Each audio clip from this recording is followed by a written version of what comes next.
کوئی شعر پڑھیں؟ میر کا میر کا ہاں ہاں بسم اللہ. مت سہل ہمیں جان کرتا ہے فلک برسوں سب خواب کے پردے سے. یار یہ تو نظریہ ارتقاء پہ ہے.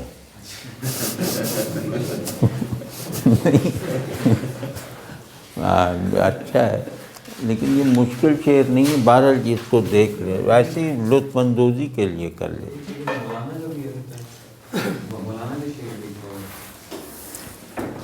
نہیں تو اسی کو کہنا میر بہت بڑی چیز ہے ان کو نظر.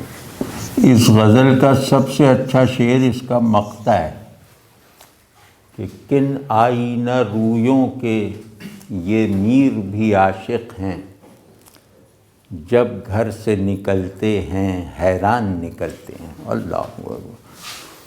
یہ کسی وقت اس کو کھولنے کی کوشش کریں. کن آئینہ رویوں کے یہ میر بھی عاشق ہیں، جب گھر سے نکلتے ہیں حیران نکلتے ہیں. مت سہل ہمیں جانو، یعنی ہمیں ایک تو اس کا مطلب یہ ہے کہ ہمیں بہت ایزی نہ لو، ٹھیک ہے. اور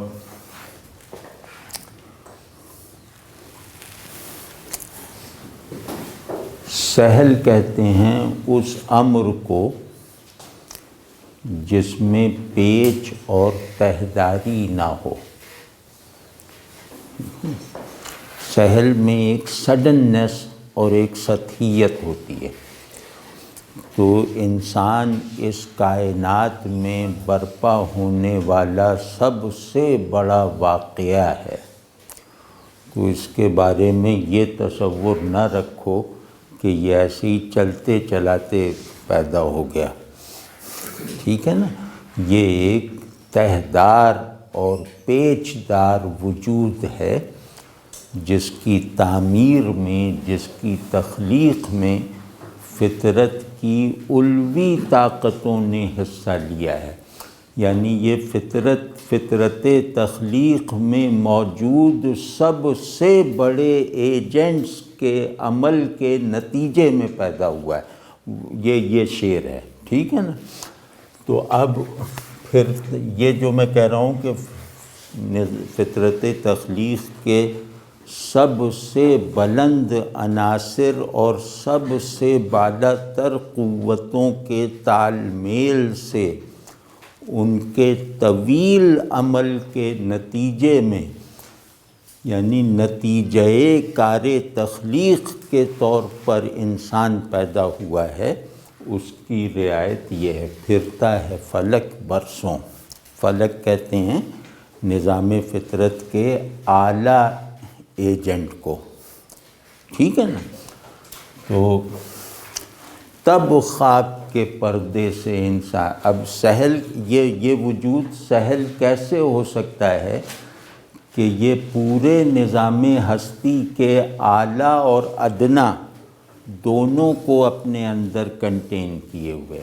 کامل کون ہوتا ہے؟ یعنی پاؤں کے بغیر ناقص ہے، سر کے بغیر آدمی ناقص ہے.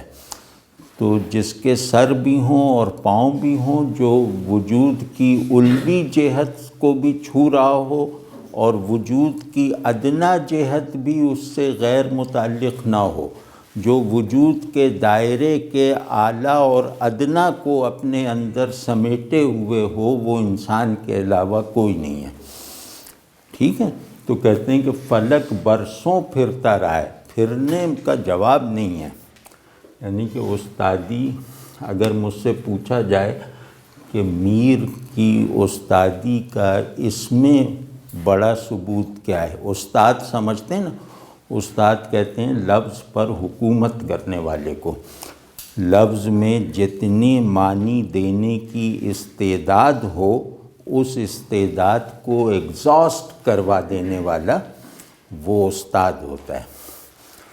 تو پھرنے کے جتنے بھی معنی ہیں وہ اس میں جمع ہیں. یعنی پھرنے کا کوئی ایک مطلب اس سے خارج نہیں رہا، بلکہ پھرنا کے مصدر میں جتنے معانی منتشر حالت میں بکھرے ہوئے موجود تھے، انہوں نے ان سب کو سمیٹ کر ان سب کے امتیازات کو برقرار رکھتے ہوئے ایک معنوی کل میں ڈھال دیا۔ یہ ہوتی ہے قدرت کلام۔ اور میر اس معاملے میں اردو میں واحد مثال ہیں جو افعال و مصادر کو اس قدرت کلام کے ساتھ استعمال کرتے ہیں، حروف جار کو، افعال کو، مصادر کو، ورنہ لوگوں کی استادی اسما تک محدود ہوتی ہے، یعنی کہ ٹھیک ہے نا۔ تو پھرنا کا مطلب ایک ہوتا ہے گھومنا۔ تو پرانی کاسمالوجی میں فلک گردش کرتے تھے، زمین ساکن تھی، تو افلاک کی گردش سے زمین پر واقعات پیدا ہوتے تھے یا زمین پر موجودات وجود میں آتے تھے، ٹھیک ہے نا۔ یعنی زمین ایک پیسو میٹر تھی، افلاک کی گردش کے نتیجے میں اس میٹر سے فارمز پیدا ہوتی تھیں، ٹھیک۔ یہ پرانی کاسمالوجی ہے، سب میں ہے، ٹھیک ہے نا۔ اور افلاک بھی کئی تھے۔ تو اس پہ سودا کا شعر ہے اس کی نمائندگی میں کہ دنیا تمام گردش افلاک سے بنی، ماٹی ہزار رنگ کی اس چاک سے بنی۔ تو کہتے ہیں کہ ایک تو فلک گھومتا ہے یعنی گردش میں ہے، اور اس کی گردش تخلیقی ہے، اس کی گردش تقدیری ہے۔ فلک دو چیزوں کا سمبل ہے ہماری روایت میں، ایک یہ کہ اس کی حرکت تخلیقی ہے، اس کی حرکت کے نتائج زمین سے ظاہر ہوتے ہیں، اور دوسری اس کی یعنی تخلیقی حرکت سے مطلب یہ کہ زمین میں جو موجودات ہوتے ہیں وہ گردش حرکت افلاک سے پیدا ہوتے ہیں، ٹھیک ہے نا۔ تو گھومنے کا ایک نتیجہ یہ ہے کہ وہ تخلیقی ہے، اور دوسری گردش ہوتی ہے تقدیری، کہ مقدور ہو تو نہیں، وہ کیا ہے، فلک کو دیکھنا تقریب تیرے یاد آنے کی، کبھی پائی بھی فرصت، کبھی غالب کا ہے نا، غم دنیا سے گر پائی بھی فرصت سر اٹھانے کی، فلک کو دیکھنا تقریب تیرے یاد آنے کی، یعنی کہ تقدیر ساز ہے فلک۔ تو دوسرے اس کی گردش تقدیری ہوتی ہے، پہلی تخلیقی، دوسری تقدیری۔ فلک تقدیر کا استعارہ بھی ہے، ٹھیک ہے نا۔ تو اس گردش تقدیری سے واقعات پیدا ہوتے ہیں، ٹھیک ہے نا۔ تو اور یہ سب معنوں میں استعمال ہوا ہے۔ اور تیسرا پھرنے کا مطلب ہے سرگردانی، کہ تلاش میں پھرتا ہے، یعنی ادھر ادھر پھرتا رہتا ہے، ڈھونڈنے کے لیے پھرتا ہے، ٹھیک ہے نا۔ تو یہ تینوں معنی اس میں مراد ہیں، مطلب اس میں سے ایک بھی معنی آپ نے کم کیا تو مراد متکلم کی خلاف ورزی کی۔ تو کہتے ہیں کہ میں فلک کی، انسان فلک کی تخلیقی گردش کا حاصل ہے، انسان فلک کی تقدیری حرکت کا نقطۂ اختتام ہے، اور انسان فلک کی جستجو کی منزل ہے، ٹھیک ہے۔ وہ منزل جو اس نے اپنی تقویم کے مطابق برسوں میں حاصل کی۔ یہ برس زمینی برس نہیں ہے، پھرتا ہے فلک برسوں کا مطلب ہے کہ جو تقویم آسمانی میں سال کا دوران ہے، اپنی تقویم کے اعتبار سے وہ برس ہا برس گردش میں رہا، تقدیری گردش میں بھی، تخلیقی گردش میں بھی، اور تلاش میں بھی۔ تو پھر جا کر کہیں اس خاک، یعنی خاک جو فلک کے چاک کی مٹی ہے، چاک وہ جو کمہار کا چاک ہوتا ہے جس سے وہ صورتیں بناتا ہے، تو خاک جو فلک کا مادہ کارکردگی ہے، اس خاک پر اتنی محنتیں کرنے کے بعد پھر کہیں جا کر انسان کی صورت تخلیق ہوتی ہے، برآمد ہوتی ہے، رونما ہوتی ہے، تب خاک کے پردے سے انسان نکلتے ہیں۔ دوسرا اس میں پہلو ہے پردے کا، جو قدرت کلام کا دوسرا مظہر جو ہے وہ پردے کا استعمال ہے۔ اس کا پس منظر یہ ہے کہ پردہ ہمیشہ بالا تر چیزوں کے لیے ہوتا ہے، یعنی کہ حقیقت پردے میں ہوتی ہے، صورت پردے میں نہیں ہوتی۔